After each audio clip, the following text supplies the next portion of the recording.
produce films, and the producing of films, the turnover in Europe is 83 billion Swedish kronas. Together in America and Europe, we produce around roughly 2,000 films a year. 245 are premiered in Sweden every year. So where is the rest? That's maybe one of the takes that we're going to do today. I've asked two of my distinguished colleagues from Britain to come over and help us actually go a little bit further in all the discussions that we have been having for so many years around the market and the audience and the way we produce films. It's Mike Gubbins, who is the former editor of Screen International. He is now chairing the Welsh Film Fund. He is his own consultant in film strategies, and he's the writer behind the acclaimed report, The Digital Revolution, which Cineregio publishes every year. And together with Pete Buckingham, they formed Sempo Media, which is a consultancy in film strategies. Pete was the former responsible at the UK Film Council for distribution and audience issues, and also has his own consultancy in this kind of matters. So they have a long experience, and it's going to be interesting to listen to them. For those who don't know me, my name is Bengt Toll. I was the former CEO of Swedish Film Institute. When being CEO of the Institute means that you automatically end up in a lot of lobby organizations in Europe, and you get a lot to put in your head if you're interested. I've been chairman of this here festival. I've also been chairing Cineregio, which is the lobby for the European regional film funds. I've been working for Filminvest for a couple of years too, which has bearing for what I'm now going to say. We're going to do it like this. I'm going to make a short presentation of a work I've done for the Swedish government there, and after that Mike will do a short presentation, and then Pete will do one, and we ask questions, and in the end we leave the floor open for question and answers. But I'm going to start in another way. 10 years ago, roughly, at the film financing meeting in Hamburg, I had a long talk with Henrik Larsson, the CEO of the prosperous post-production house Chimneypot. We were talking about the endless possibilities we both saw in internet distribution of film. The idea we had was that we said that download to own, that was the name by that time. VOD was not really common at that time.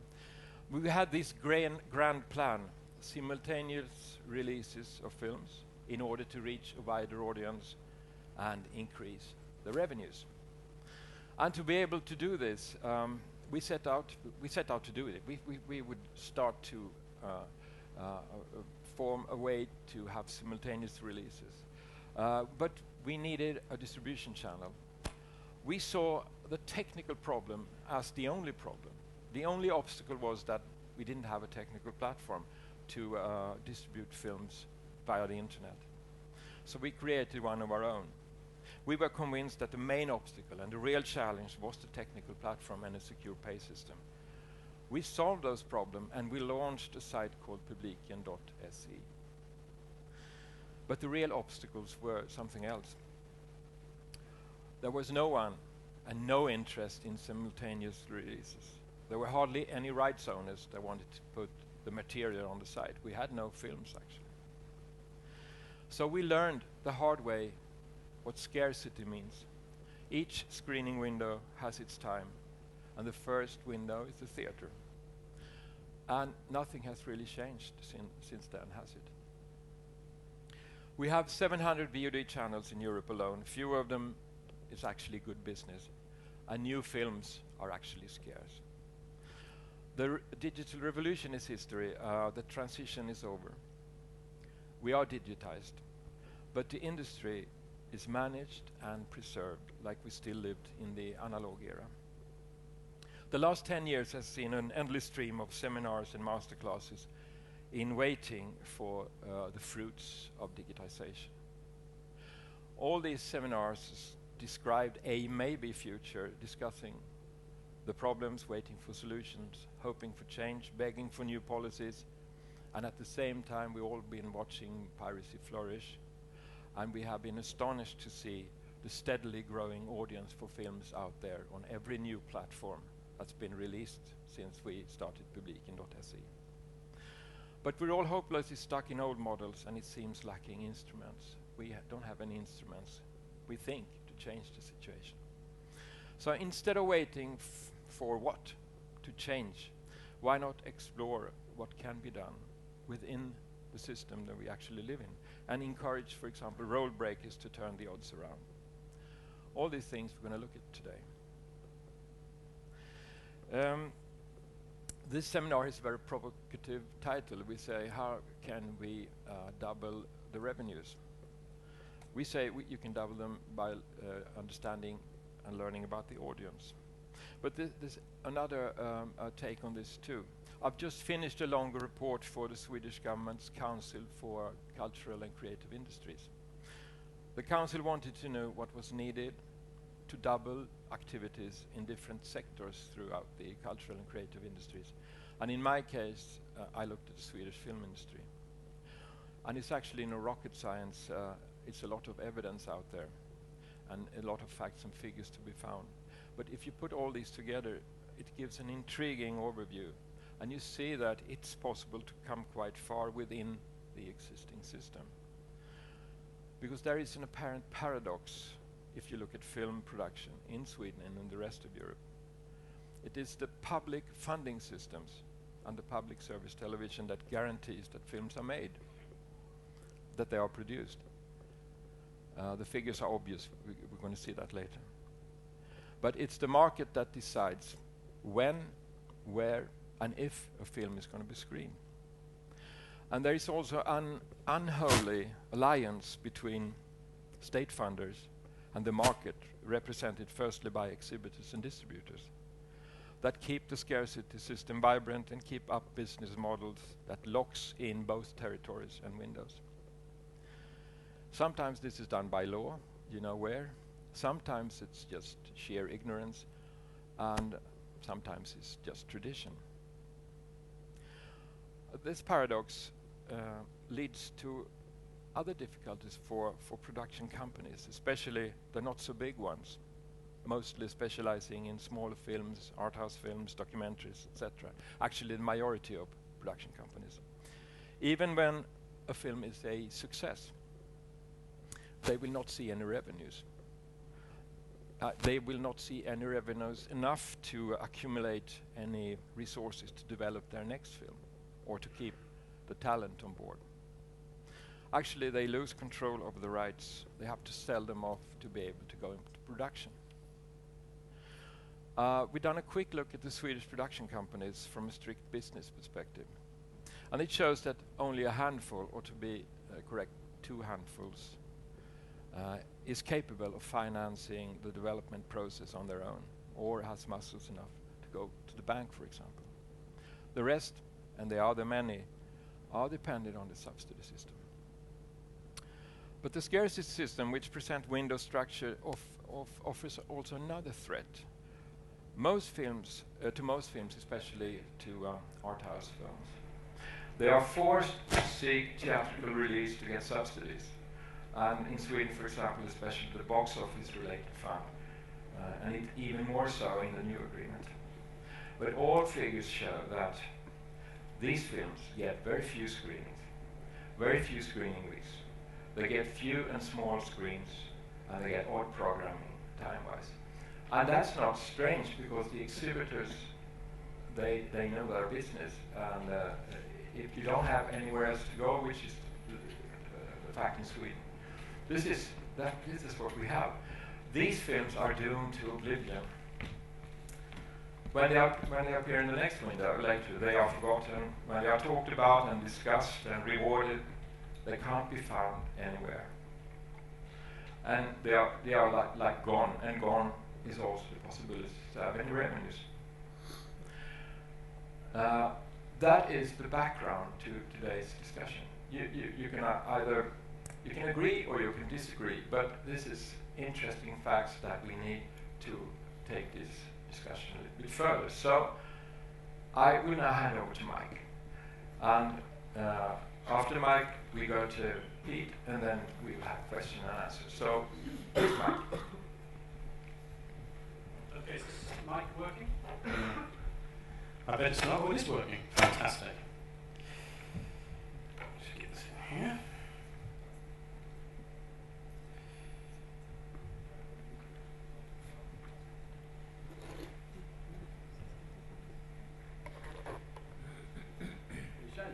I always think when you start a discussion which involves lots of things about digital technology, starting with something that doesn't work is always quite a useful introduction.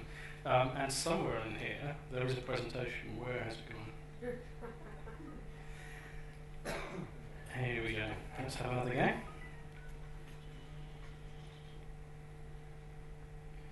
And we are going to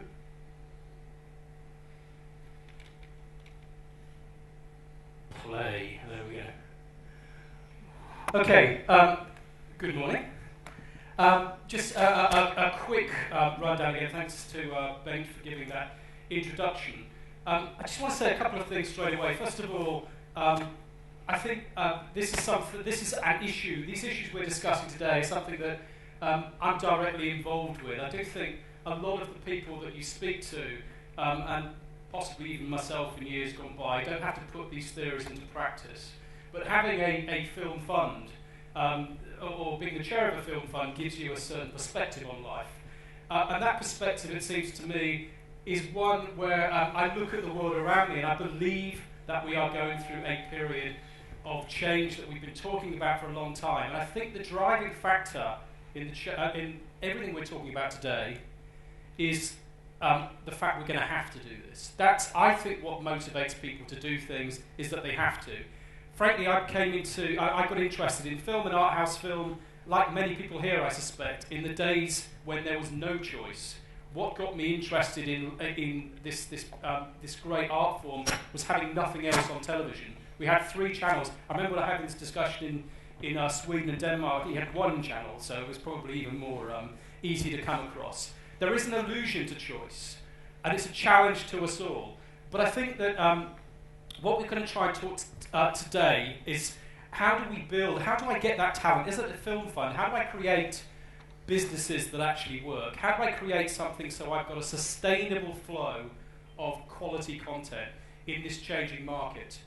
In a way, this is a very scary title, but I had dinner with a producer just before. He said, no, this is the easiest discussion in the world, because doubling my revenues, he was saying, he's reasonably successful, is from nothing to anything, because film has traditionally, and pretty much is, not about revenues at all. From the production point of view, it's about debt, and it's about recoupment on debt. So what we're talking about here, I think, is something a bit more specific. It's about how do we create sustainable businesses that allows us to have content, that allows us to grow, that kind of virtuous circle we would like to achieve, of high quality content, reaching audience, creating more demand, and that flow kind of happens. Statistically, of course, for producers, the other issue is that most producers make 1 film. Most producers do not have that option of having they have no long-term discussion about revenues because they survive for 1 film. And I meet far too many people who had a go and left. And everything that we learn, which we're going to come to as this presentation goes on, and the next one, is that we throw away value. We come in, we call it a failure or we call it a success, and then it disappears. And all that learning and all that value kind of disappears.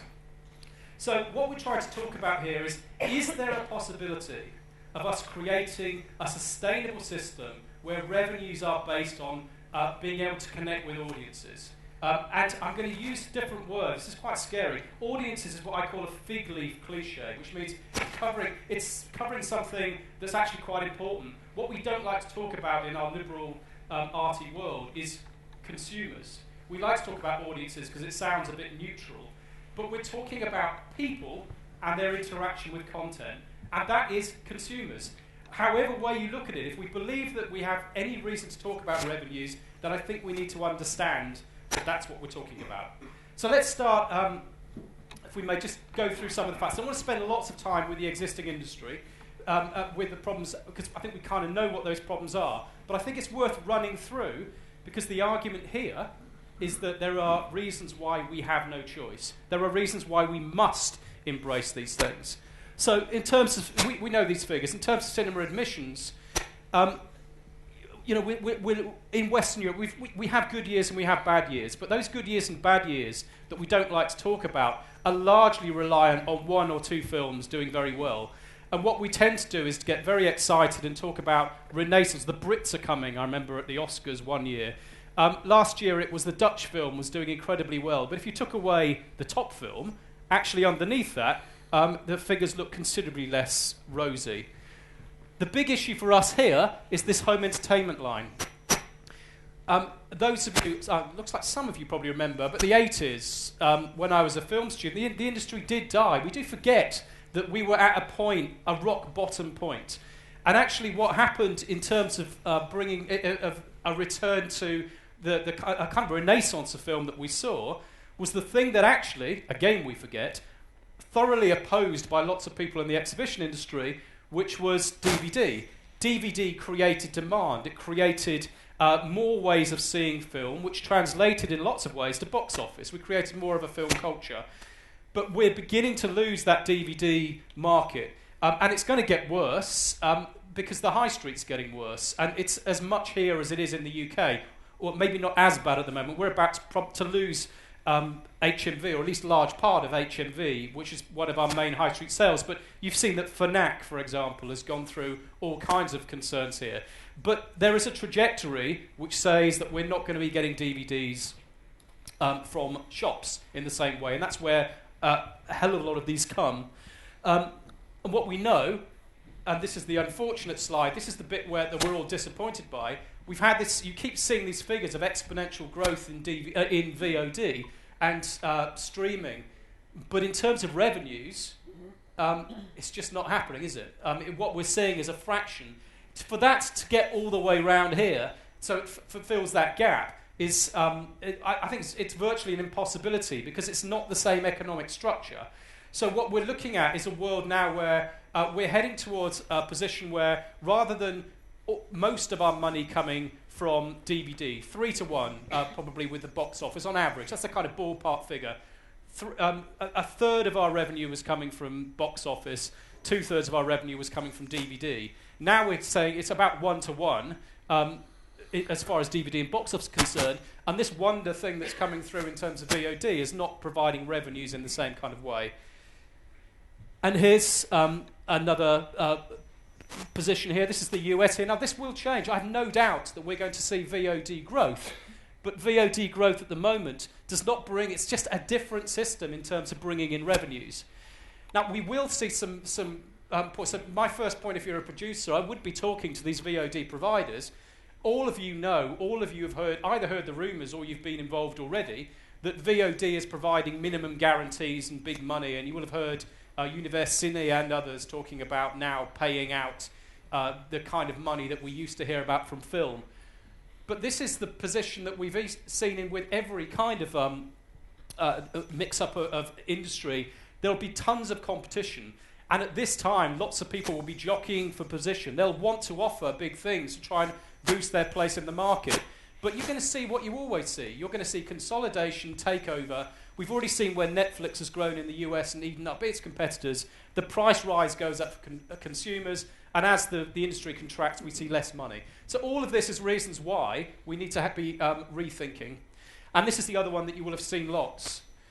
We're making lots of films. We're making lots of films that people can't possibly see. That's a 75% rise in the number of European films. So when we get excited about our market share in Europe, and you see the press, in my day it wouldn't have happened, of course, but the press says, oh, it's brilliant, European market share's gone up. We make 50% more films than the US. Of course our market share's gone up. What we're trying to work out is what's a sustainable model at the end of this. And here's another fact that you also ought to be aware of. 3D, digital cinema, our big hope, has actually been fantastic if you're for the studios. Just like, I must say, I met someone from SF when we were talking about digitization, and he was saying, mark my words, 3D will be a mechanism for the studios to grow. This was the very early days. And, you know, we'll plateau out probably. 25 is probably the maximum you have. But when we're looking at space in the cinemas for independent film, you're going to be competing against some pretty hefty marketing budgets and some pretty sizable things here. And we've still got event cinema and other things to talk about. So I want to just talk briefly. What we're in the business of has been exceptionalism.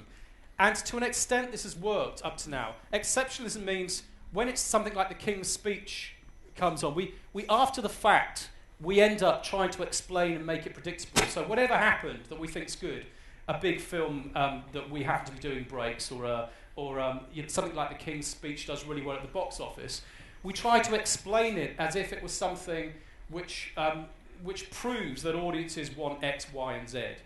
And it doesn't prove any such thing. After the fact, we try and make everything explainable, and everything is built on exceptions. The film economy at the moment is built on finding exceptions and allowing, in that production cycle, large numbers of them to go disappearing and dropping off the edge. The exception is what it's all about.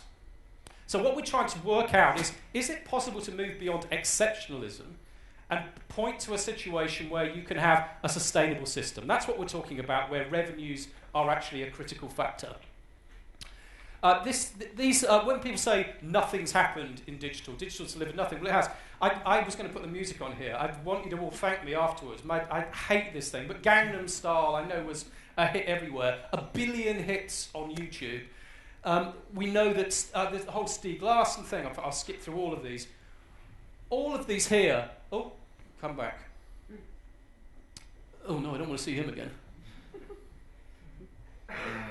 These are just a few of the things that we've seen where the internet has made a significant, digital has made a significant difference.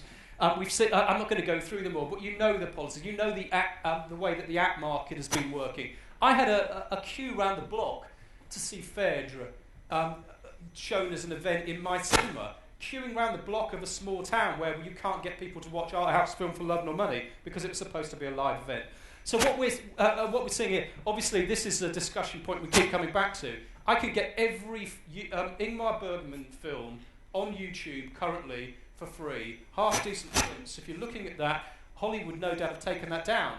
But you know, there are ways that the internet has entered our consciousness. What we have not necessarily done at this stage is work out how we can turn that into value.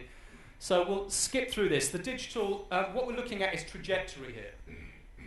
We know that digital, when we talk about the digital revolution, and Bengt was talking about the digital revolution happening, we are actually at the foothills. We keep forgetting, it's like when we talk about the recession, the recession's not so bad, is it, this austerity thing? We haven't had it yet. You know, what we've had is the political row, the austerity bits where we've got no money next year, and when the taxes start coming in, and when we start ending up with misery. This stuff hasn't yet had the impact. We're in the foothills of digital change. And if we look at this one here, you know, these are things that I think are incredibly significant already. The mobile thing, I remember having discussions where we'd say that no one would watch on no one's going to watch on a mobile phone, but they'll watch on an iPad. We know that as a fact. Streaming's now overtaken the DVD rental business on Love Film, which I know is out here as well.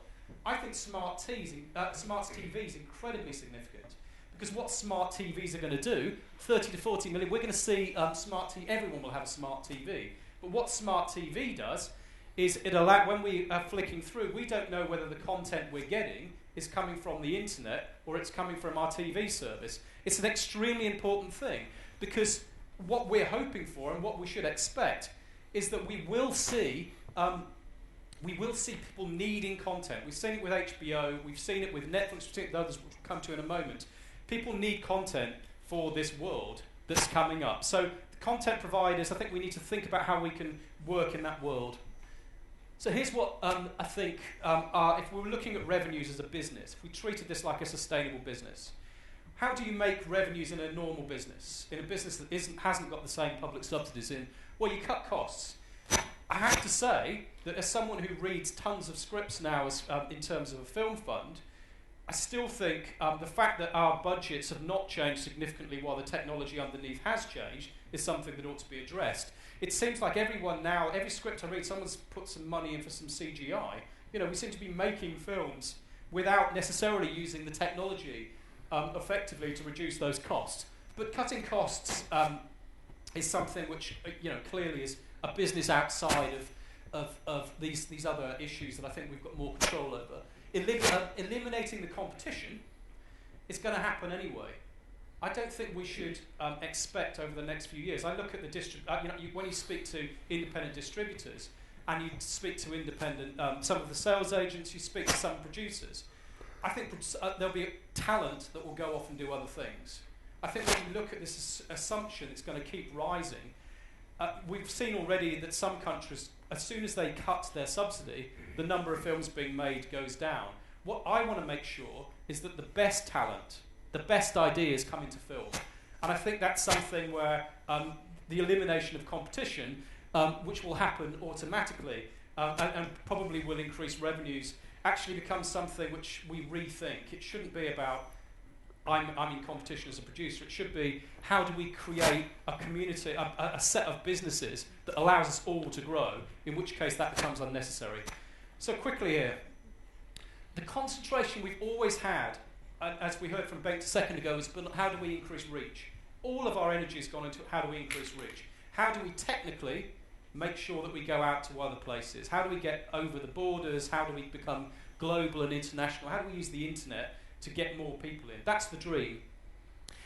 And we know what the problems are.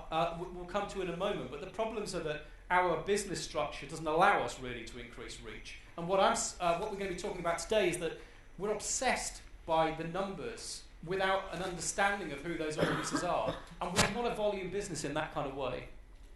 Diversification really means about making sure that we are doing things which fit the patterns of this of these new opportunities as far as smart TV and the internet is concerned and so on. So there are other things we can be doing. In Wales, what we're trying to look at the moment is we recognise that music has become an audiovisual audiovisual form. The actual singles and physical sales are nothing compared to the live music and to and nearly everything now comes out of YouTube, which is very interesting that the majors in music are now pushing YouTube as having got so angry about it, they're now putting their money into it, as they're doing with Spotify.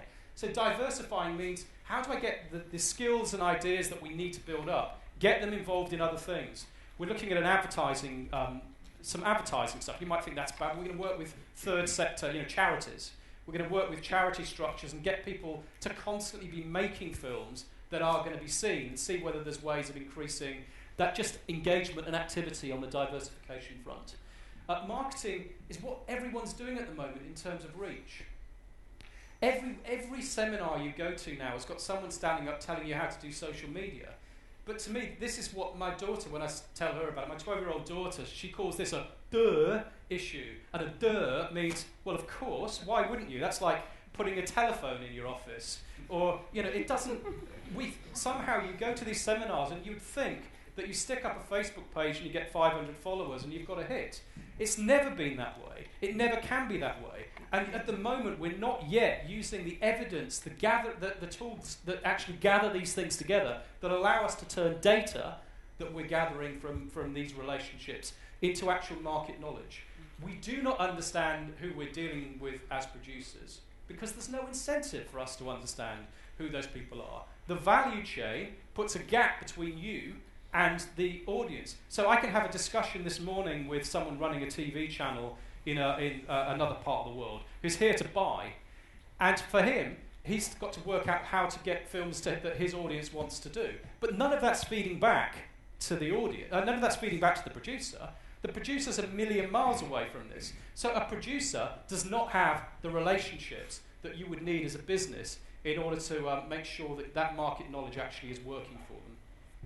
So assets are something we're going to come into the next bit, which is we chuck away tons of stuff. We actually create data. We create metadata. We create lots of things when we're making a film that's got value, but we just bung it all in the bin because we're incentivized only to make a single project, and that's what we're getting public funding for. Whereas actually there are things that we're going to discuss in the next section that could actually have revenue value.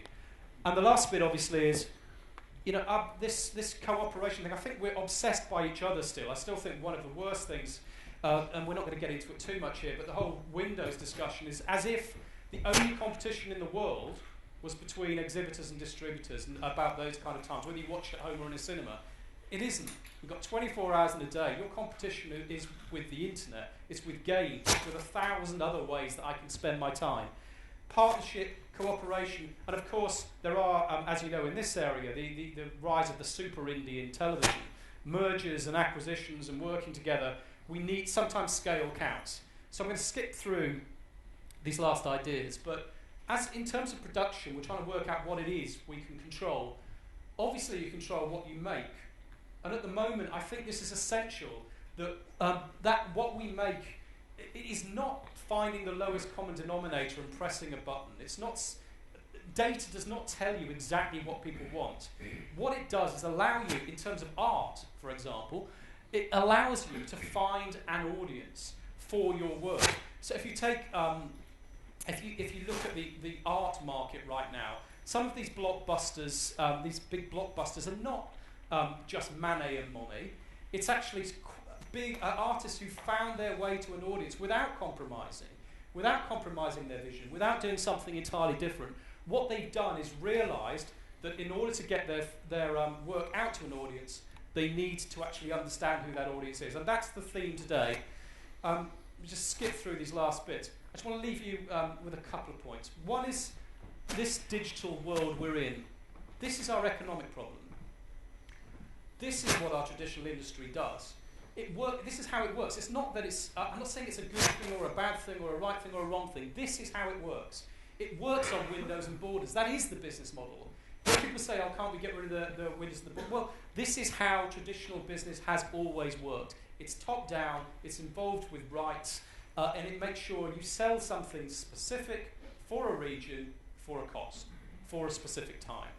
The internet, pain in the backside that it is not that. The internet in its natural state, and let's not forget, it wasn't invented for us.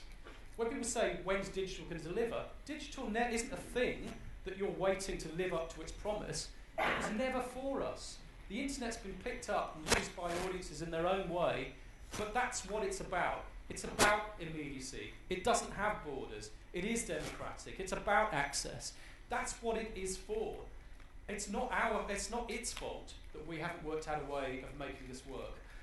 And all of our obstacles here that we put in the way, our value chain gets in the way of this. It's not something which we have anything that we should feel bad about. Our old business doesn't fit those new models. And what we're talking about is how can we embrace the new? And our argument is this. We've got experimentation going on. I think there needs to be more experimentation going on. You may be aware of a number of these things. Let's not go through Iron Sky. I think the findings of Iron Sky I think we always look at the wrong bit. It's interesting that they created pre-awareness here. But it seems to me that in all of these cases, what they're doing is experimenting with new ways to get to audiences. Either, in this case, by skipping out the theatrical side altogether, in the terms of the Polish Brothers for Lovers Only, with quite good money, or you're talking about the experiments we're going to do in Windows over here from the ARP. You're talking about exhibitors and exhibition companies and distributors becoming the VOD platforms in their own right and trying out all kinds of things.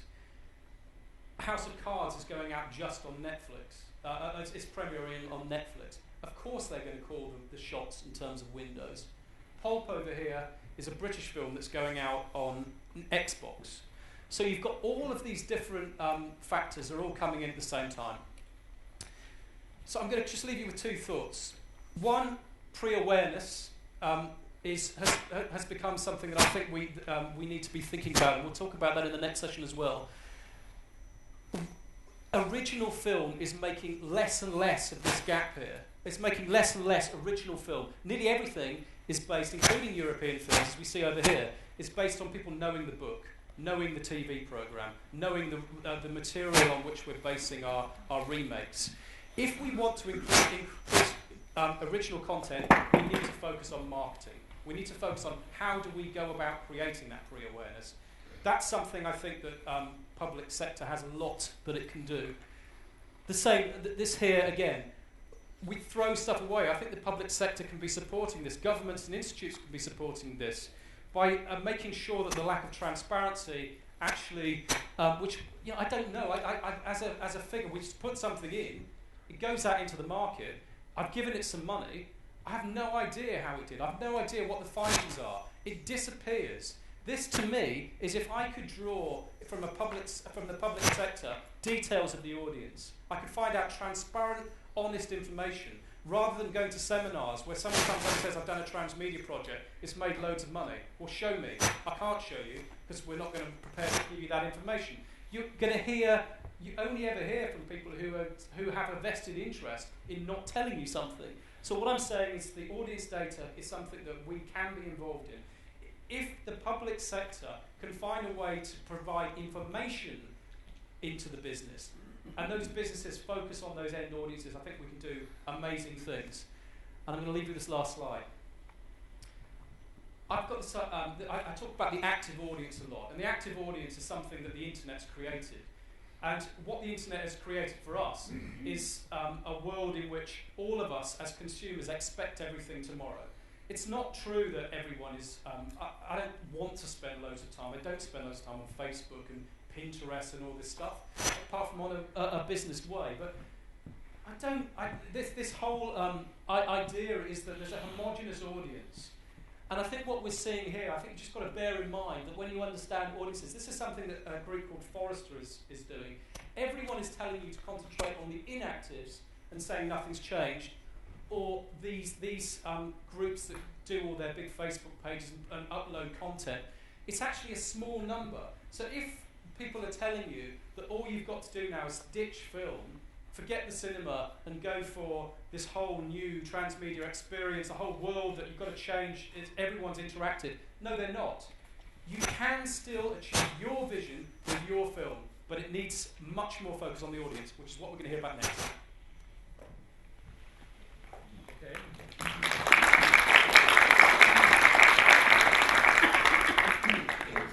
Can I just say that a copy of this report will be on our website, Sampa Media website, so there'll be a lot more detail.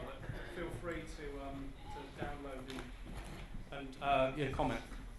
There will be possibilities for questions later, but just clarify one thing.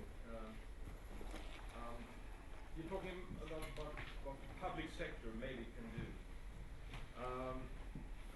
and you can also say that the public support system really play a part in conserving maybe somewhere. Could you hear? Okay. Maybe. Can you hear me? No. Do you hear me anyway? Yeah. Good. Maybe it's bad for the filming, but it doesn't work. So I just want you to elaborate a little around the public support system and the role they play. I mean, they are conserving the system, you say, the current system, but you actually ask the public support or the public sector to change. But what can the industry do to actually help them change the things that have to change?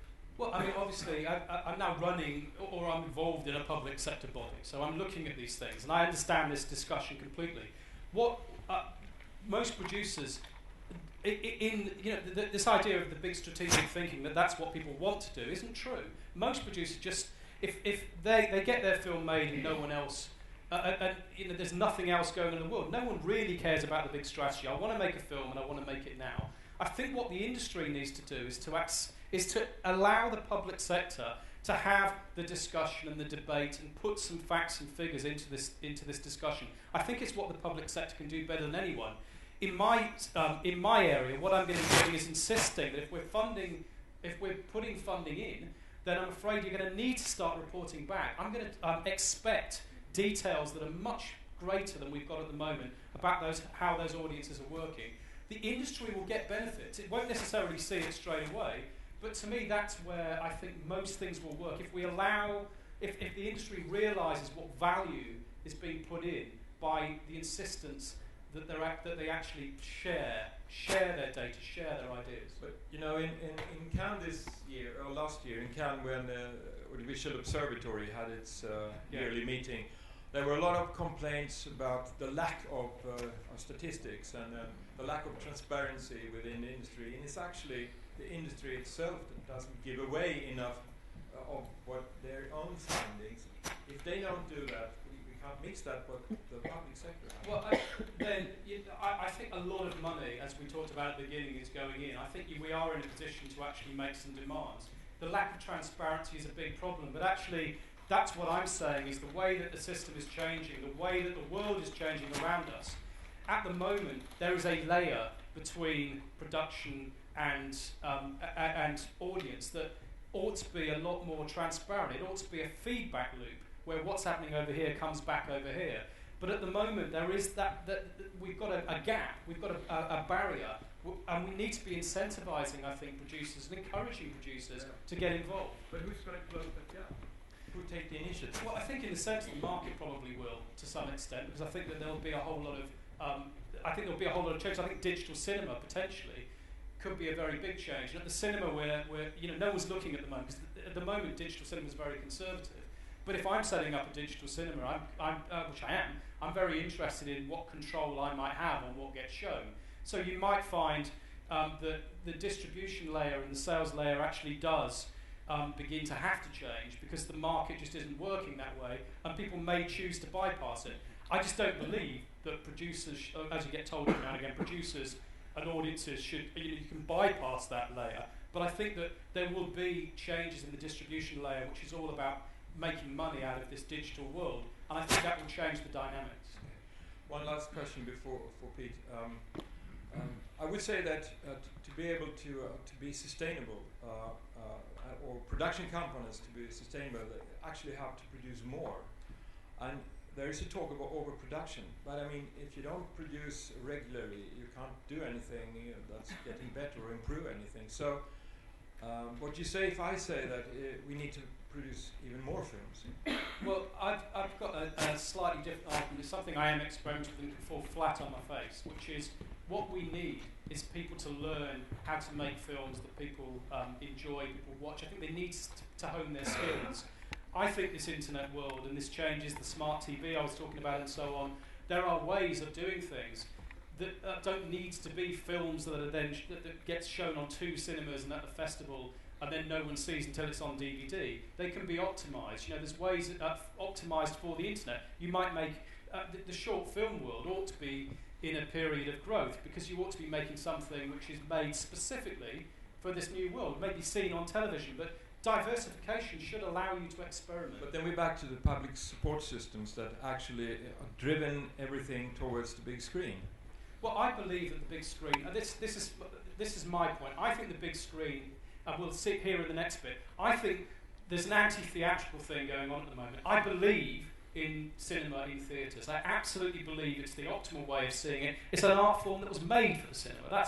It's not just this throwaway line people use that, producers don't care, all they care about is seeing their thing on a big screen and it's some ego thing. This is made to be big. What is so wonderful about this art form, and if you watch something like Amour, you watch a film where you realise that intimacy, physical human intimacy, is somehow much more, it's much more touching and believable when you see it blown up 1,000 times. It's an oddity of what we're seeing. It's one of the paradoxes, like we have a social experience that we turn the light off for and can't, it's one of those odd things. So I don't have a problem. I think cinema will go through a renaissance.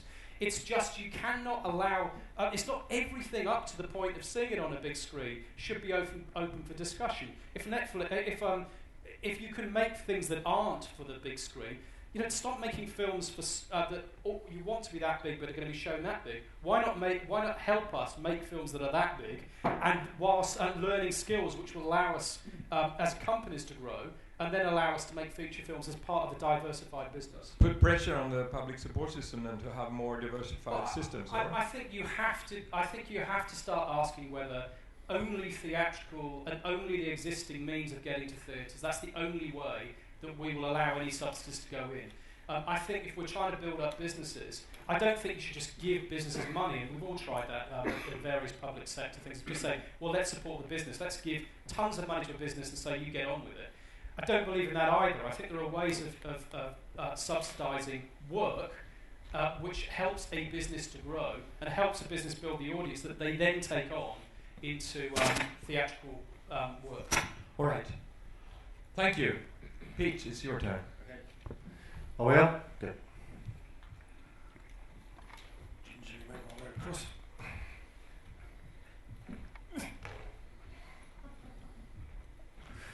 Okay. This is a tricky bit, really, because you're maybe looking at me thinking I've got a couple of answers. But anyway, we'll see where we get to. I basically stand here really as a person that's spent the last 25 or 30 years both as an exhibitor, as a distributor, as a film exec in a public sector body, as a digital cinema pioneer, whatever else it is. But consistently throughout all this has been an attempt to try and get people, creative ideas and films in front of audiences successfully, both in the cinema and on other platforms. And around about the year 2003-04, I, in common with many other people, believed that the advent of digital was going to actually change things quite strongly, quite effectively, specifically perhaps with the removal of gatekeepers, access becoming much more available, and a very grateful audience and consumers would flood towards all these movies that currently couldn't get access to them. That really hasn't happened, as we kind of explored. What has happened is that the existing model is much more resilient than perhaps we hoped or thought, and that consumers, perversely, of course, are not behaving in the way that we would hope they behave, and are still going to see blockbusters, for example, in vast numbers, and are quite happy in many cases to be curated in terms of what they see. So, and in between time as well, as Mike has just pointed out, we have a system, which we're all in at the moment, the film system, which is under quite a lot of pressure. And the pressure, which you may or may not be aware of, but it's all around you as individual companies or executives, is that the value is declining, and it's declining quite markedly, and no one can see a way out of it at the moment in terms of what to do. So a title of doubling your revenues, where we presume that public sector funding is not going to increase and the actual market is in decline, is quite a provocative and if not very difficult thing to try and understand as to what we might do. However, we are where we are, we have a business to run, and I'm going to have a go at trying to get underneath the consumer mind and bonnet and see where we've got any clues as to how you might, in general terms, approach this task or this thing. Now, in terms of this kind of thing, really, in terms of this slide, kind of three aspects to what the business is. There's reach, access. Now, it's arguable, and you may throw some bricks at me, but it's arguable that access is really not so much the issue anymore. Even if you fail to get your movie across, bought by other distributors in other territories, in international distribution, you can still stick it on a server, you can still have people from all around the world access it, and you can still post out DVDs from your home, but from orders from all around the world, if you so choose. So, in one sense, reach is not the biggest thing that we need to worry about, where certainly it was before. So in one way, we have moved along the line a bit. And certainly film is more prevalent, more ubiquitous, more everywhere for audiences, for consumers, than it's ever been in its 100 plus year history. Engagement is really about trying to get people to see the film, which is the second issue, which is a large amount of money being put into marketing, or not, depending on how people feel about the individual movie. And thirdly, and the most important thing probably, is the experience. In other words, what is the consumer experience in when they saw this film in whatever format, device or place that they actually did finally see it. Now, those are the kind of like three principles, and it's the experience, I think, that we're going to be looking at properly here. Now, before I go, I'm going to play a little game with you. This is where you start to wake up and play it with me. And there's an expression, I'm drawing this from a marketeer in the UK called Mark Earls, who presented to a load of film industry people and presented this, and I thought it was quite stimulating, so here we go. He has, or there is a general expression in marketing, which is this, which is that organizations and companies sell drills, but people buy holes. Now I want you to think about that for a second, because you are the drill makers, and we are the drill people, the drills, but people are not going into hardware shops going, can I have a drill? They're going to a hardware shop and saying, I need a hole. What can you do to help me? And that is the kind of thing that's very important in terms of the thinking. Because the drill people think just about the drill when they perhaps should be thinking about the hole. Are you with me? So let's have a look at drill bits and holes in other sectors, just to see you've got your brains working in the right place. If you're a four-wheel drive car, that's your drill bit. What might your hole be? No, that's a bit like getting into the wall. Landscape. So excitement, someone excitement, landscape, come on. Excitement's quite good, but you're on the right track. Any other words? Adventure. Thank you very much. Adventure. You don't sell a four-wheel car. You could put safety in there. You could put other things in there. You could put, I've got a bit much bigger car than you and I'm going to squash you as well. Right? But in the sense, adventure is one of the big things that four-wheel cars actually. So I'm buying a sense of adventure, and you can see that in all the advertising it's done. It is rumoured, and I'm not sure this is true, and apologies to any Irish people in the room, that in Dublin at the height of the Celtic economy, there were people that went out to spray on mud onto the four-wheel drives of Dubliners to pretend that they'd been out and had an adventure. Okay? I'm not sure that's true, but I'm sure it is true by people who were there. Food. Food is a drill. What might be the whole? Taste. Yes, well done. Thank you. Taste. Someone's a marketeer in the room. Taste. Exactly. You can see that in the way that people are. You can see that in the way that people are organised. Some companies taste the difference, and so on. Or it could be health. There's another one, or energy, and so on. But it's certainly not just food. Is my mic going on and off? Yes. It is going on and off. Yes. Yeah. Can you fix the mic, please? Whoever's dealing with this, so it doesn't go on and off.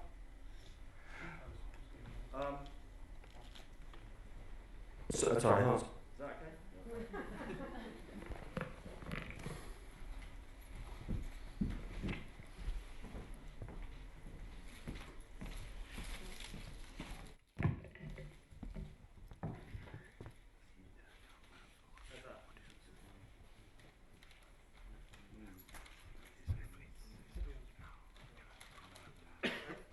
Is that okay? Is that okay?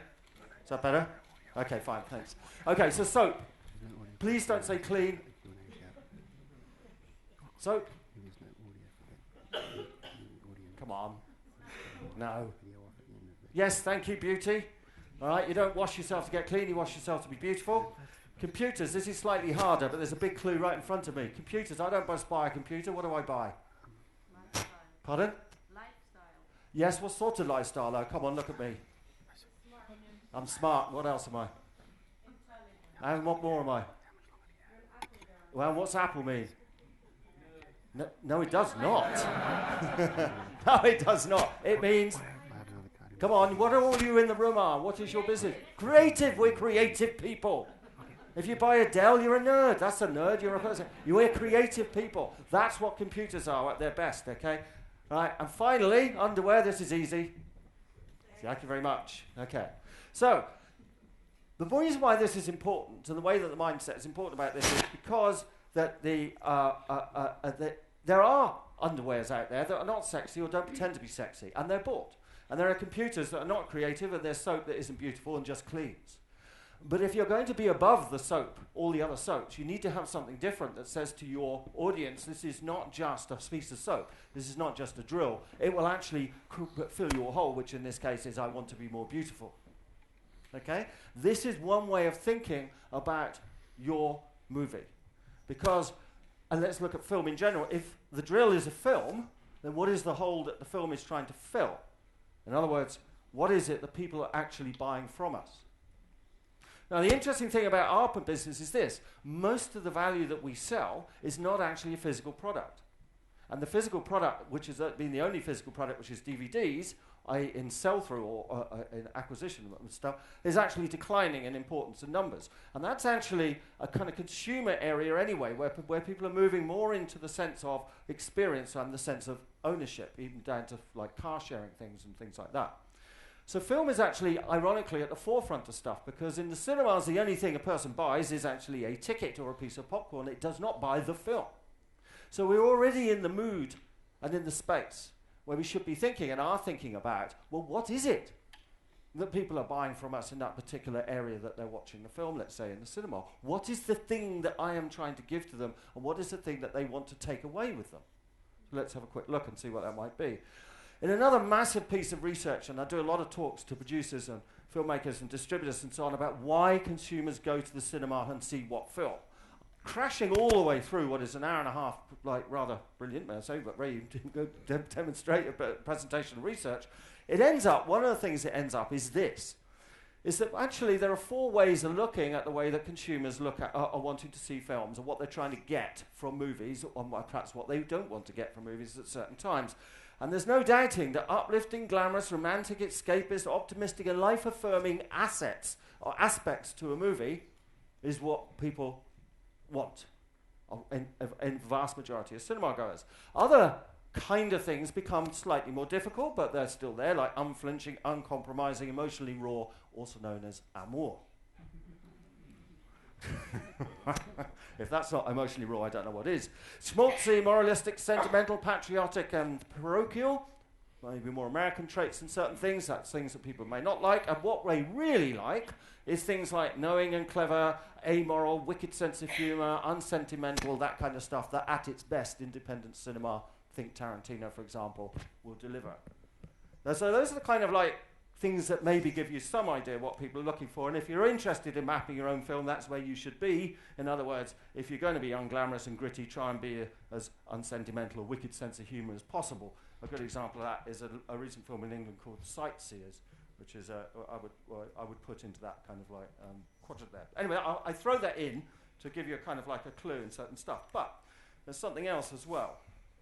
I want you to look at this. This is Bugsy Malone. It's Bugsy Malone in a cinema in the East End of London, packed out, with 50 actors. It's just before the end of Bugsy Malone. We've all sat down in a make-up speakeasy in a 1930s Art Deco cinema. This is my shoot, my camera work, by the way. And this film has stopped, dead on the screen. And for those who know the movie, it's just before the custard pie thing is going to, they all go in and the big shootout. For those who remember the film, there's a big shootout where all the kids shoot each other. And this is what happens.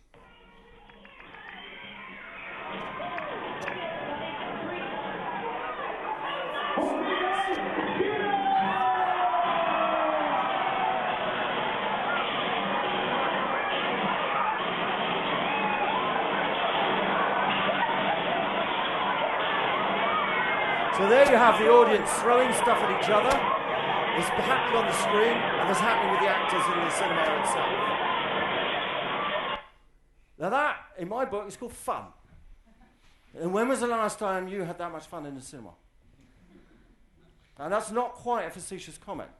Because how many of us do think, people would like to have fun coming out of an experience, but how many times do we sit down and we think, I know what we're going to do, I would like people to come out saying, that was enormous fun. Just for example. And in that case, what you did, what would you create if that was the case? There, with the rather wonderful Secret Cinema people, they've invented that kind of stuff which is under their brand of Future Cinema. You with me? Here, for example, is something I never want to see, but I have, unfortunately. Here's an art blog with, right, so much more than film. That's a very depressing line if you're in the film business. That puts me in a position I don't really ever want to be. Where I want to be, though, is this. Secret Cinema, for those who know it, is the, it says what it says on the tin, really. You turn up, you don't know what you're going to see, and a massive theatrical performance then erupts. Secret Cinema on the third man took £500,000 box office in the UK, which, for relevance, is more than Melancholia, which the guy who runs Secret Cinema told the distributor of Melancholia on a panel I was running with absolute brilliant glee. And their other one, a gross of £290,000 for one performance outside on Grease. Okay, again, people turning up and watching the movie Grease with a kind of theatrical performance around it. So, what can we learn from this in a way? Well, this is not very exciting, prosaic picture rather. But this is a workshop I ran with a guy called Adam Morgan. And this is, believe it or not, the creme de la creme of the UK theatrical industry. It's a bit sad, isn't it? But and we asked the question here, I'm going to return to this. The question we were asking ourselves, and still are in the UK, is how do we increase cinema emissions profitably? We want to get them from 170 million to about 200 to 250 million. We're going, how do you do that? Very similar to the question you're asking yourselves today, how do I get more revenue out of my movies? This is exactly the same kind of question. Well, the first thing we wanted to ask ourselves was, do we think this is important? Which goes back to Mike's thing in the first session. Is this important? You can see here, if you thought it was important, you stood on the left. Most of the people, nearly everyone, think it's important, thank God. I'm going to refer back to this because this is important. Before this session started, everybody who came, and that's all the heads and the chief execs and multiplexes and independent cinemas and distributors and so on and so forth, were asked some questions about how they think this might happen, how you might increase admissions. And a Wordle was appeared, which gave you the kind of importance in terms of what people said. And the two topmost things here are customer experience. What is the experience that the consumer or customer is getting from the film? And understanding the customer. So in the professional, in inverted commas, part of our industry in the UK, we're both asking ourselves the same questions. What is our customer experience, and is it good enough, or how can we make it better? And do we understand the consumer well enough? And the answer, unfortunately, is we're pretty certain about we don't, which I'll come back to actually in terms of what public sector might do at the end. And to back this up, the final bit of this is another short clip. This is Anthony Hopkins, and his first lines are, it's an advert, but he's talking about how he first arrived in Hollywood. Sorry, hold on a second. I arrived late at night. Next morning I woke up and I went to a coffee shop. Had my first hash browns, bacon and sausage. God, it was fantastic. Then I walked down Sunset Boulevard. I thought, I'm on Sunset Boulevard. It still rings for me. Why? I live on Sunset. Ah, that was a great film, wasn't it? Gloria Swanson, she was phenomenal as an actress. What was her last line was, she's going to be arrested. And they said, the lights are ready. She goes, the lights. There's nothing else, just us and the cameras and those wonderful people out there in the dark. All right, Mr. DeMille, I'm ready for my close-up. Great. Brings a tear to your eye. What did you feel about that? Emotional? It's brilliant, isn't it? It's brilliant. It's a 1 minute sheer piece of brilliance to sell a high-definition set-top box. It doesn't even see it, talk about it, mention it. It talks about moments and emotions, brings a tear to your eye. That's how Sky sell stuff. They don't sell the stuff, the drill, they sell the whole, the emotion.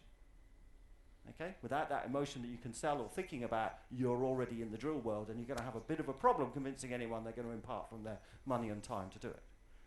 So I hope that kind of like pushes the point across, because summarizing this first section, what we're in is an economy of experience, is a good way of thinking about it, where people, especially in our business, are buying feelings, emotions and memories, and rather crucially, sharing them, which is where social media really comes into play. And this is from a very unexpected source, actually, from Philip Cairns' group, Key Associates. Well, I normally wouldn't expect something as like this. They did do a report where in the first 50 pages it quotes from Kant and Hegel, so in my book that's always a brilliant start. But the best thing about this is this lines here. And these are in the same way as saying the same things. And this is an immensely powerful challenge to all of us, but here it is. We create new kinds of demand, not product, demand, that are not based merely on the functionality of a product, let's call it film, but are instead rooted in individual and collective aspiration. Now, if you start to think like that about what your movies are and what our movies are, or cinemas, or etc., then where do we get to? What kind of things might we start inventing? Okay, the second part, really, of this, there's only two parts, you're relieved to know, but the second part of this is that are there any tools to enhance audience engagement and revenue? And I'm going to really take my life certainly in my hands a bit here, because the answer is really is that we're kind of guessing, but there's a certain building block I'm going to talk about, and ironically I've not actually done this and talked about this for 3 years since the last time I spoke in Scandinavia, which was in Copenhagen in that conference where I talked about one of the things about metadata, which I've never talked about since, but yet, funnily enough, I've come back to it because I think it's important. So what is metadata? It sounds horrible, but it isn't. Metadata is information about a thing apart from the thing itself. Okay, so for example, if you've got a CD, the CD is the thing, you have an artist, a title, track listing, all the kind of things about the actual thing. If you have clothes, you have your size, what it's made of, how to iron it, how to clean it, and so on. And if you have a food packaging, it's got weight and carbs and calories and all sorts of stuff, etc., etc. So what's film got? So what's film got actually there? A sort of brainstorming kind of way. And this, by the way, is just building blocks. So I'm saying what I'm arguing is that the metadata is building blocks. So you have a look. this is just kind of like a brainstorming list. What has film got? Now, most of what film has, we're kind of used to, some of which we're used to. So we've got title, we need a title and a director and a synopsis and a summary, and a certificate and tell people where it's on and where it's screening and so on, okay? And we kind of stop there. Most of the information, though, all this other information is locked up inside the production process. So, and even down to the granular level of old-fashioned 35mm terms of frame by frame, all the information around that, what, close and location, star and set and focus puller and what else it's in there, and so on. It's all here. It's just locked up in Word files and Excels and back in hard copies and locked up in some props office and so on. But it's all there possibly. So it's an interesting point to start with in terms of what data and information have I got that might be able to actually get some value. So let's have a look on this. The first thing, as Mike's already pointed out on this, which is that the thing to think about in terms of audiences is how many devices there are. There are many devices and ways that people are going to watch your movie. Right? And some of these are quite new, and some of these are quite old. And there's the internet-connected television, the normal broadcast television, and so on and so forth, and apps. Now, what's surprising me at the moment is that in terms of this, in Troll Hunter, for example, it's on DVDs, so we're quite used to having extras. In fact, extras were done a long time back. And they're part of the way that actually that you impart greater value to a DVD. And here's some extras that actually I work with Momentum on in the UK, where we pay for them to do some innovative stuff with some augmented reality and trolls dancing on mobile phones and so on, which is carried through into the DVD extras. But so strangely, they've disappeared. And actually, we no longer seem to, that we're giving a worse experience. So you go into iTunes, you just download the movie, and where's the extras and the bits and pieces and the added value and so on that adds to the experience of the consumer? So we're kind of lacking in that a little bit. And I'm going to give you an example of this, really, in terms of what this might look like. For those who don't, do you know what second screen means? It's people watching stuff on normal television and having a second screen. There's a whole explosion of new companies who are trying to wrestle around the second screen stuff. So we're looking at dumb terminals. We're not even looking at an internet-connected television. We're just looking at a normal television screen. But I have an app. It's on my phone, or it's on my laptop, or it's on my computer, whatever it is, but it's on my app. I have this. And it's now telling me information about the program that I'm watching, and it's telling me information about what other people are watching, because they're usually quite social. Here is an example from a company called ZBox, which is started up in the UK by the old head of British, of the guy that did the iPlayer for the BBC, Anthony Rose, a rather brilliant technologist. And you can see quite quickly, really, that I just went into Looper. Looper was playing 2 days ago, and I thought, well, I'll have a look at Looper and see what's on here. And there's a little button here saying, press on apps and downloads. I thought, that's interesting. I wonder what's on the apps and downloads here. And this is actually what's on it at the moment. So, and this is all gathered together by one company to assist the viewer in terms of what they're getting, etc. This is your film now. When you think Looper, think your movie. Okay, so this is what's happening in reality. So you go, well, what's actually here? So what have I got? This is a close-up of it.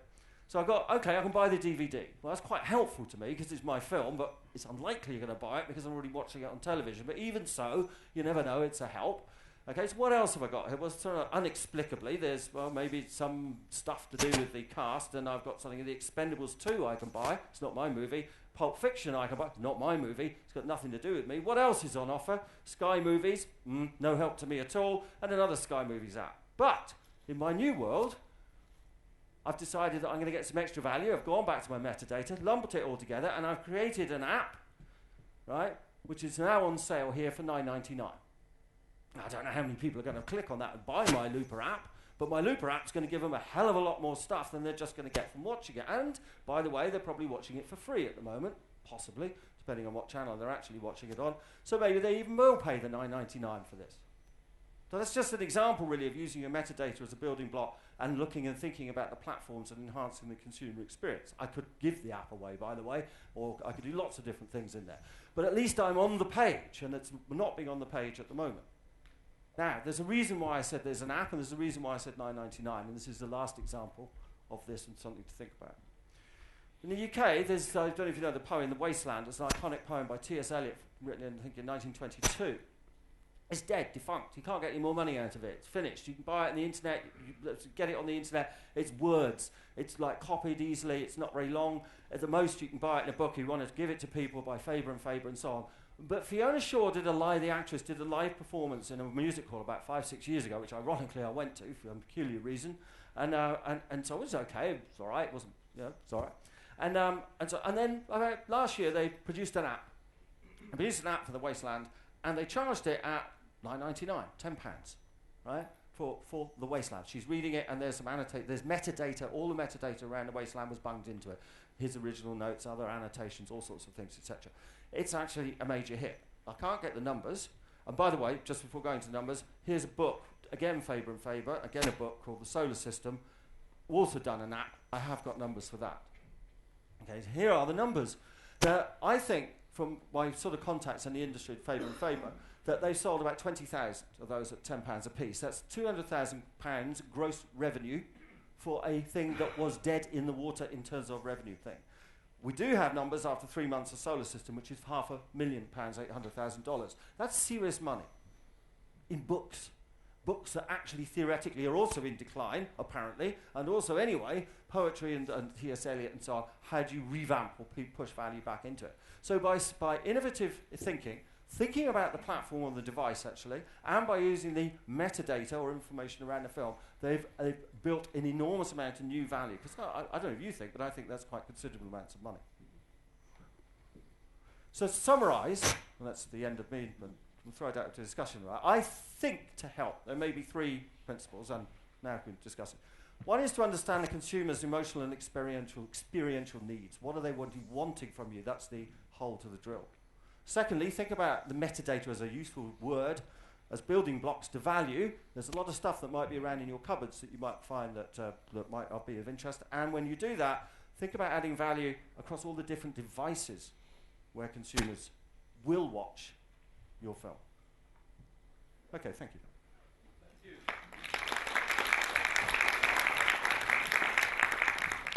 All right, it's 12 o'clock, and we said we were going to stop 12 o'clock, but we had some technical problems ahead of us, so we were 5 minutes late. So we open for question and answers, and we stay on as long as you want to ask questions. There is a mic out there, so try to get hold of that.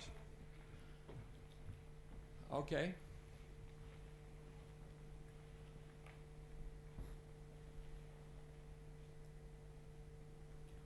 It's very interesting. What would you say about the audience, the consumers in the UK? I mean, there should be a lot of people that never watch a British film, or how do you reach these people? Right, okay. I'll just repeat Yeah, the questions, question, please, yeah. because the filming. How do you reach out to the British audience that actually never watch a British film? Well, that's a very good question. It's a bit like the question we're asking ourselves on the cinema side, is how do you get people to go to the cinema or don't go to the cinema? One thing, picking up from the things earlier on this, is that for anybody in the public sector on this, we are piloting a piece of consumer research with the group that I'm running with on behalf of the industry and actually with the BFI, coming together to understand audiences better, right across all the platforms. And this will become publicly available. So we're doing a pilot piece of research that says we need to understand better why people go to the cinema, why they buy DVDs, what they buy, why they download, why they download, what they're downloading, and so on, and right across, and what they watch on television and so on. So we get a much better understanding of the attitudes and behaviour patterns of consumers across all the value chain in the UK. Out of that will come some of the answers, we hope, about what people feel about British film, why they buy British films, when they buy them, where they buy them, or indeed foreign films for that matter. So that is a practical answer, I think, to the work that I'm doing, some of the work I'm doing in the UK at the moment. Okay. Yes?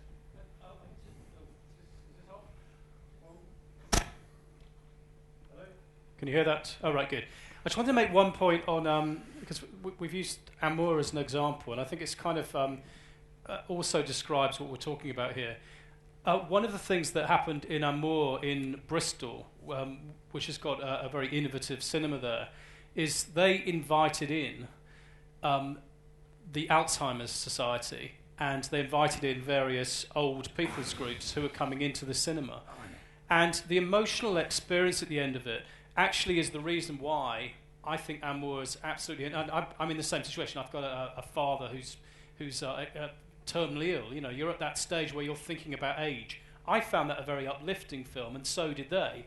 And I think what you're looking at in that is saying, out of that, at the end of it, it's be slightly pretentious on drama. It's this idea of catharsis. It's this idea that at the end of a film, you ought to go away with a sense that something else ought to happen. And in that case, I think this backs up Peter's point about, do we take all the value we've got from the film? Because out of that film, there's a whole lot of things you want to know more about. You want to know a great deal more about how these things happen.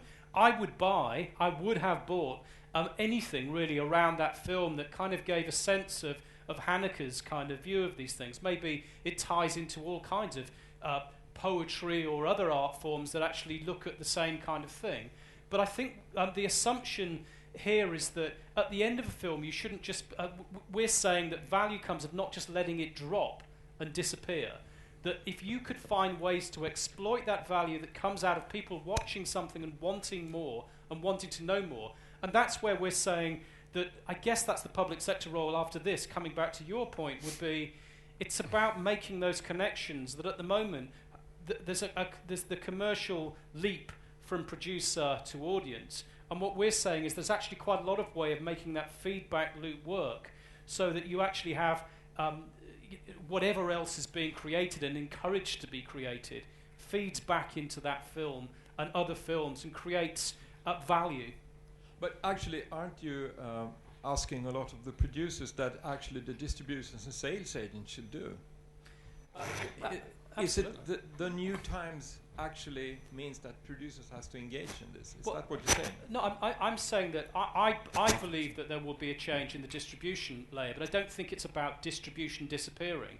I think there'll be a whole lot of services that will attach to film. If you've got a gap that at the moment worked under the old industry as a very successful way of moving physical goods into theatres and for selling rights that then turned into theatrical launches in various venues, why won't there be there'll be a service layer, a distribution service layer, where people look at these kind of things and think, well, there's money in this for me as well. I can have the expertise. And we're not talking about producers. This is what I think is part of the problem with the cross-media discussion, is it's like a producer has to learn to make a game and has to learn to go off and do 1,000 other things as well. It's like a decathlon.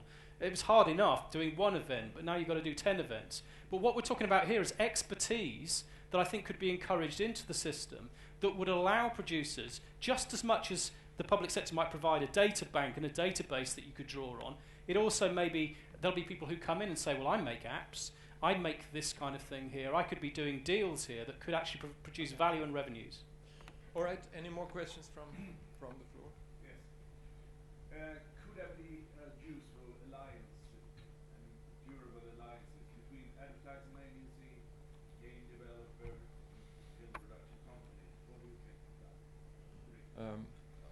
that? Do you think? Sorry, what was the question? That it could happen. Well, it could happen. What should we form alliances? Should we form new alliances between? Yes, I mean I think that would be a very smart idea. The expertise we Yes. need each part of it. Yes. Still Yeah. I think there's a lot of mileage to work with brands. And can I just say, I am actually doing this in Wales. We've got a relationship with Ridley Scott Associates, which is actually working in advertising and games as well. I think the problem at the moment with that kind of world is that there's this kind of push that producers should make everything into a game. And I was at a conference, cross-media conference a little while back, where I was saying, well, you don't want a game of White Ribbon, for example. And they said, yeah, it'd be great. And then they went on and made this peculiar game. But that's what we're talking about in terms of a service layer. We're talking about there'll be people who have an interest in creating apps or creating games. And I don't think I don't think it's the producer's job to learn all these new skills. I think it's the relationship would be with lots of different service providers who will do things out of which they can gain value.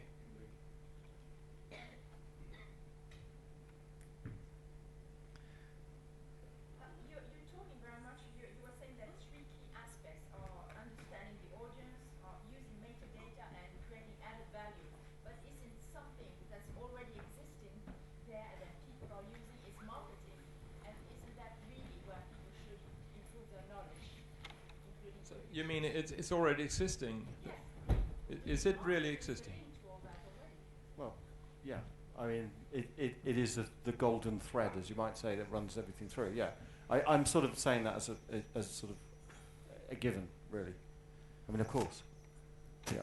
I mean, if you don't know your audience and get your marketing wrong, or if you don't understand what experience you're trying to give them or what they want, then your marketing's going to go wrong, or because your film will go wrong. So it's implicit in there.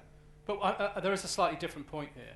The different point is what happens is you hand your film over. The marketing is in the hands of a distributor looking at how he or she sees the market to which they want to sell. So the producer is rarely involved, and I think that's important that they're rarely involved in that marketing, and that the marketing knowledge that's come out of trying something out and seeing whether it works and finding out whether it does or not doesn't come back to the producer, which means you don't get the feedback loop that changes the kind of approach next time a producer comes around to a film, or if a producer's looking at it. So to me, that data at the moment the marketing data resides quite a long way down the chain and quite far removed from the production process. I think the other thing about this producer relationship to your own film, really, and your question, I'm afraid that the answer is that producers, if you're really going to roll your sleeves up, have to do that because no one else is going to do it. And there's a very good reason for that. If you're a distributor of any sort, you're going to be doing 10, 15 movies a year. If you're a producer, you're going to be in one every 3. You know, you've got to make that film work. The distributor can move on to the next one and probably will. They've got time and energy resources. It's limited. Your focus is on that one movie. They probably won't do an app that will go on the second screen. You could do an app that goes on the second screen and make sure you get all the royalties without a 30% link, for example. So without a 30% take. So I think that it is a bigger ask, or an even bigger ask than it ever used to be. But if you look at all the great producers, they've always been a creative marketing producer that have looked after their movies all the way down the value chain, not just to the point of handing it over to a distributor. Yeah. So you're going to... I just wanted to, isn't this the same old problem that we have a lot of in Sweden, that the revenues for the producer are so far away? Yep. And yep. so there's the big gap. Completely. And that, I just started a new job as a producer with my own distribution, just tied to it. And it's it's really thrilling to see what a big difference it makes in producing when you're getting that close to the whole distribution apparatus. And I've been thinking a lot about during my years as producer and also at the Swedish Film Institute, why doesn't producers come together and start their own distribution companies? That question has been asked for many years. Yeah, and it's such I don't understand why. Right, I've got one slide left. It's this. And it's from IKEA. And it is this, which is Sir Michael Hay from IKEA. And that is what you just said. If you have pressure for change, how much money is in the system, whatever it is, a shared vision, I want to get more revenue, capacity to change, do we have the resources, and a work plan, then you'll have success. No pressure for change is slow death, which is maybe where we all are, in all honesty. That's why I feel the film industry is if we're not careful. No shared vision is anarchy, probably also where we are. No capacity to change is a nervous breakdown. Are you all familiar to these? They're probably all chiming a little bit, and the last bit is that no realistic work plan is great hype and no results. So you need all 4. I think it's a really great thing from completely outside of it to get all this in line. And that's why we asked that question, that photograph I said about the industry. Do we believe there's pressure for change to get more emissions in there? So I'm not sure about that. Does that help? Pressure for change is not present within the production. No, exactly. Yes, it's insulated. Exactly. It's actually the only way to survive today, but it's also the big obstacle for moving forward. Yes, I completely agree, and that chart gives an inkling as to, but I guess the thesis that both me and Mike are putting forward here in this is that the pressure is increasing all the time. We're just not quite aware of it enough, but you'll gradually become aware of it because you just find making movies harder and harder to make, and will rely more and more on a dodgy public sector. So at some point, something's going to implode. It's just a question of how far and at what point this is going to happen, because the revenues are not going to go like that. They're still going to go like that. And the answer is, what do you do about it? For me, it is exactly that. I need pressure for change is, I need to get together with some people and really sort this shit out. But actually, you know what? I've got a movie to do. See ya. Yeah. So that's the problem. All right, and that's that first line, the pressure for change, I think, is the early warning systems I think we're trying to say here. And can I make a point, just because this came back to a point that was happening earlier on.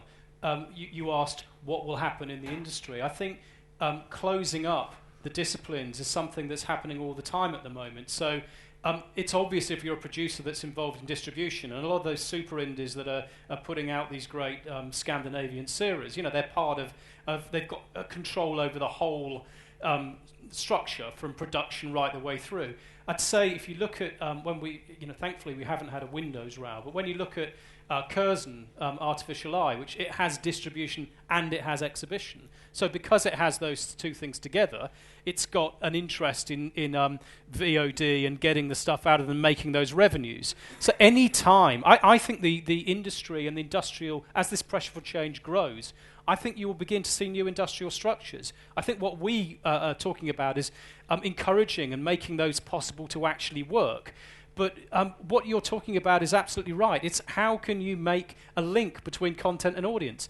And we're doing that not because we want lowest common denominator. We're wanting that because all those brilliant creative ideas that we want aren't off-the-shelf things where you say, I've got a piece of research that says everyone loves funny films, so I'm going to make a comedy. It's, I really want to find an audience for the exciting and innovative and attractive thing that we're doing. And what you can do, I think, by joining up the dots of the value chain and by changing that relationship is actually achieve what you want to achieve. Okay, I think we have to end this discussion here, and hopefully it will continue somewhere else. Thank you very, very much.